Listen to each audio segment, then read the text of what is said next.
सर्वेभ्य नमो नमः। मैं रेणु चतुर्वेदी आप सबका अपने चैनल पे स्वागत करती हूँ।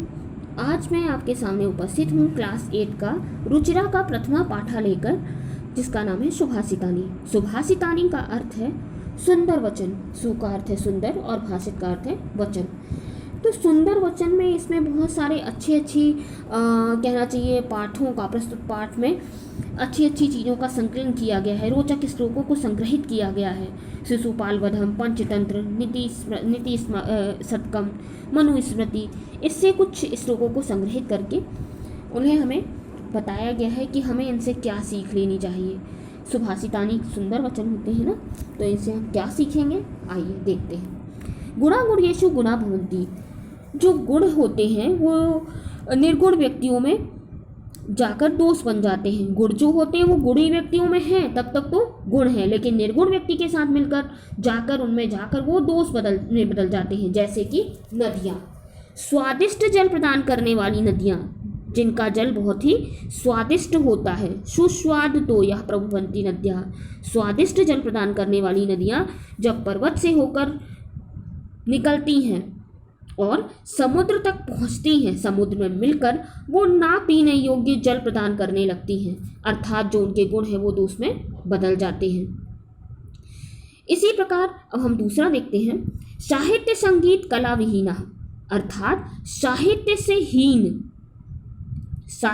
हीन जिसके अंदर साहित्य और कला का ज्ञान नहीं है। साक्षात पशु पुच्छ ही विषाणहीना, वह उस पशु के समान है जिसे सींग और पूंछ नहीं होते हैं। तृणं न खादन्नपि जीवमानः, जो घास खाता हुआ भी जीवित रहता है ना।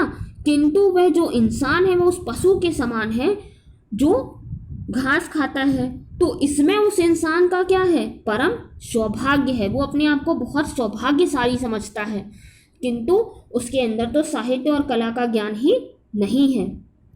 आइए आगे बढ़ते हैं। लुब्धस्य नश्यति यशः पिशुनस्य मैत्री, नष्टक्रियस्य कुलमर्थपरस्य धर्मः, विद्याफलं व्यसनिनः कृपणस्य सौख्यम, राज्यम प्रमत्तसचिवस्य नराधिपस्यः।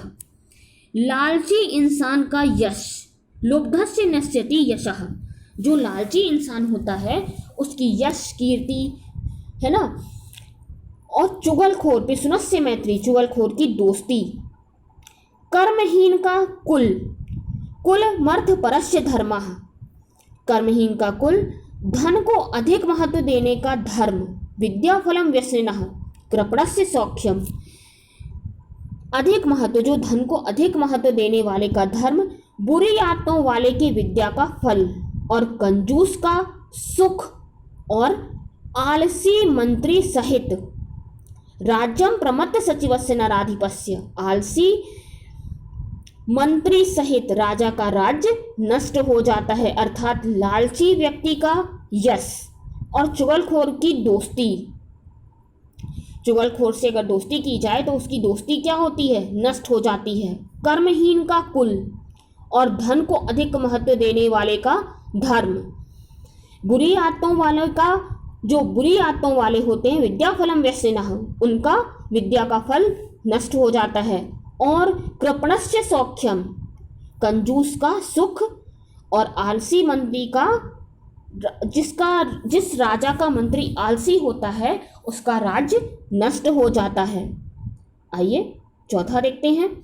पीत्वा रसं तु कटुकं मधुरं समानं, माधुर्यमेव जनमध्यमेच्छिकासो, संतस्तस्यैव समसज्जन दुर्जनानां श्रुत्वा वचः मधुसुक्तरसं सृजन्ति। अर्थात यह मधुमक्खी कड़वे अथवा मीठे रस को एक समान पीकर, पीत्वा रसम, मधुमक्खी जो होती है वो कड़वे और मीठे रस को साथ में ग्रहण करती है, साथ में पीती है। लेकिन क्या करती है, वह मीठा ही देती है, कड़वा भी रस पीती है और मीठा भी रहती है, लेकिन रस कैसा प्रदान करती है, मीठा ही उत्पन्न करती है। माधुर्य में जन मधुमक्षिकासो, उसी प्रकार संतस्तेव सम सज्जन दुर्जना नाम, उसी प्रकार संत लोग सज्जन और दुर्जन लोगों की बातों को, लोगों की बातों को एक समान सुनते हैं। जिस प्रकार मधुमक्खी जो होती है वो मीठा और कड़वा दोनों रस ग्रहण करती है, किंतु प्रदान कौन सा करती है, उत्पन्न कौन सा, मीठा रस उत्पन्न करती है। वैसे ही जो अच्छे लोग होते हैं, जो सज्जन लोग होते हैं, वो क्या करते हैं, वो दुर्जन लोगों के साथ भी बैठते हैं और सज्जन लोगों के साथ भी बात करते हैं, किंतु वो क्या करते हैं, जब किसी रस का निर्माण करते हैं, जब वो किसी अच्छी बात का निर्माण करते हैं, लेकिन प्रदान हमें क्या करते हैं, बात किस चीज़ का निर्माण करते हैं, अच्छी बातों का निर्माण करते हैं, सूक्ति रूपी रस का निर्माण करते हैं। मतलब बात तो वो दुर्जन लोगों से भी करते हैं और सज्जन लोगों से भी करते हैं, लेकिन जो निर्माण करते हैं उनके मन में अच्छी बातों का ही निर्माण होता है, अच्छी बातें ही वो ग्रहण करते हैं। आइए आगे बढ़ते हैं। विहाय पौरुषम यो ही देव मेवालंबते प्रसाद सिंहवत तस्य मूर्धना तिष्ठन्ति वायसः। अर्थात जो व्यक्ति निश्चय से पुरुषार्थ छोड़कर भाग्य का ही सहारा लेता है, अर्थात कुछ व्यक्ति क्या होते हैं, केवल भाग्य के ऊपर ही डिपेंड रहते हैं, भाग्य का ही सहारा लेते हैं, लेकिन मेहनत को महत्व नहीं देते हैं। प्रसार सिंहवत तस्य मूर्धना तिष्ठन्ति वायसः। वह ऐसे व्यक्ति किसके समान होते हैं, जो महल के द्वार पर, महल के दरवाजे पर बने हुए नकली उस शेर के समान हैं। उनके सर पर क्या बैठते हैं, कौवे बैठते हैं। जब देखा है, जब शेर जो होता है, जब उसमें बल होता है, अर्थात जब उसमें प्राण होते हैं, उसके पास कभी कोई कौवा आकर या कोई पक्षी आकर बैठ सकता है, उसकी हिम्मत ही नहीं होती है।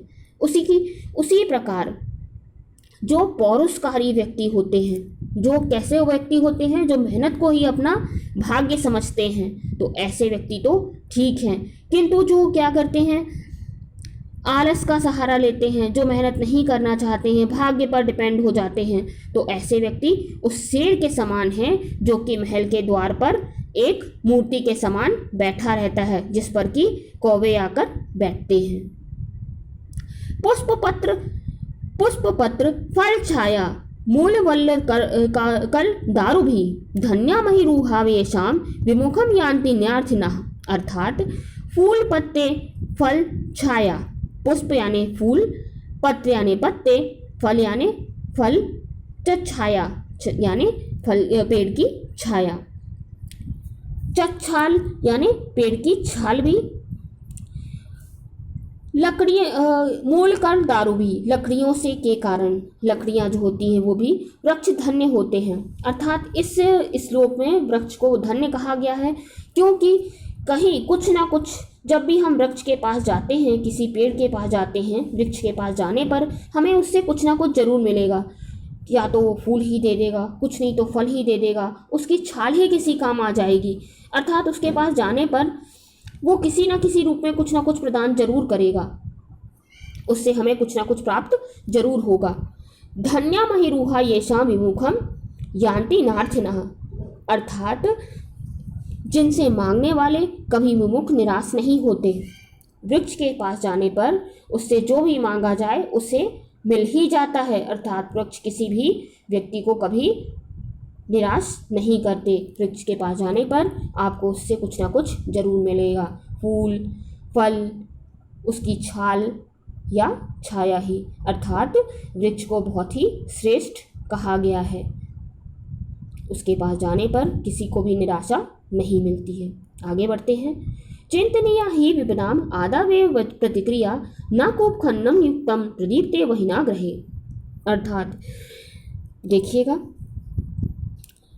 चिंतनीया ही विपदाम, निश्चय से मुसीबतों का शुरू में ही इलाज समाधान सोचना चाहिए। जब कोई मुसीबत आती है तो ये नहीं कि मुसीबत आ रही है तभी हम उसका उपाय सोचें। मुसीबत का उपाय तो हमें पहले ही सोचकर रखना चाहिए। अगर हम मन में निश्चय कर लें कि कोई भी विपत्ति ज़्यादा बड़ी नहीं है तो हमें पहले से ही उसका कोई ना कोई उपाय सोच लेना चाहिए।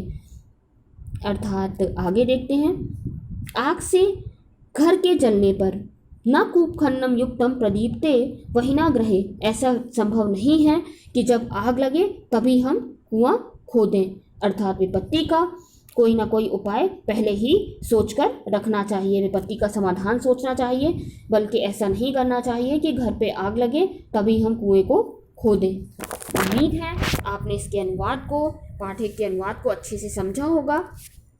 मिलते हैं अगले वीडियो में। नमस्कार।